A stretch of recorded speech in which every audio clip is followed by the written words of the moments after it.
Big pass பார்க்கறதுனால நடக்கக்கூடிய அற்புத பலன்கள பத்தி தான் நம்ம இதுல பார்க்க போறோம். ஸோ நம்ம லைஃப் ஃபுல்லா டிராமாஸா இருக்கும். ஆனா அதெல்லாம் நம்ம விட்டுட்டு, இங்க நடக்கிற வெறும் டிராமா அண்ட் டிராமாவ தான் நம்ம பெரிய விஷயமா பார்த்து நம்ம டைம் பாஸ் பண்ணிட்டு இருப்போம். மனுஷங்கள புரிஞ்சு கொள்றதுக்கு இது ரொம்ப ரொம்ப ஈஸியா இருக்கு.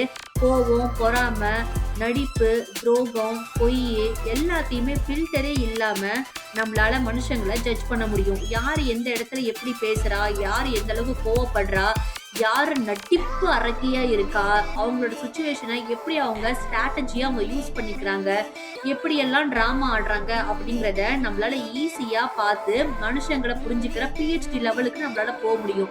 அது இல்லாம ஒரு கண்டஸ்டன்ட்ட பேசுனா அவங்கள அப்சர்வ் பண்ணீங்கன்னா யார் எந்த அளவுக்கு கவுண்டர் போடுறா, எந்த அளவுக்கு காமெடியா பேசுறாங்க, அந்த சுச்சுவேஷனை ஹேண்டில் பண்றாங்க, எந்த அளவுக்கு வார்த்தை விடுறாங்க, அதை இன்னும் எப்படி பெட்டரா அதை பேசியிருக்கலாம் அப்படிங்கிற ஒரு அண்டர்ஸ்டாண்டிங்கும் நம்மளுக்கு இந்த ஷோ தருது.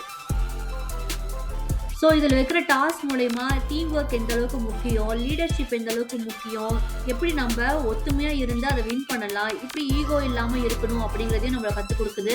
யார் எந்த மாதிரி டெசிஷன்ஸை எடுக்கிறாங்க, எவ்வளோ சீக்கிரம் எடுக்கிறாங்க, எந்த அளவுக்கு நேர்மையாக இருக்காங்க, எந்த அளவுக்கு குரூப்பாக பர்ஃபார்ம் பண்ணுறாங்க, எந்த அளவுக்கு எல்லாருக்கிட்டையும் பேசி அந்த கம்யூனிகேஷனை பில்ட் பண்ணுறாங்க அப்படிங்கிறதையும் நம்மளால ஈஸியாக இதுலேருந்து நம்ம தெரிஞ்சுக்கவும் முடியும்.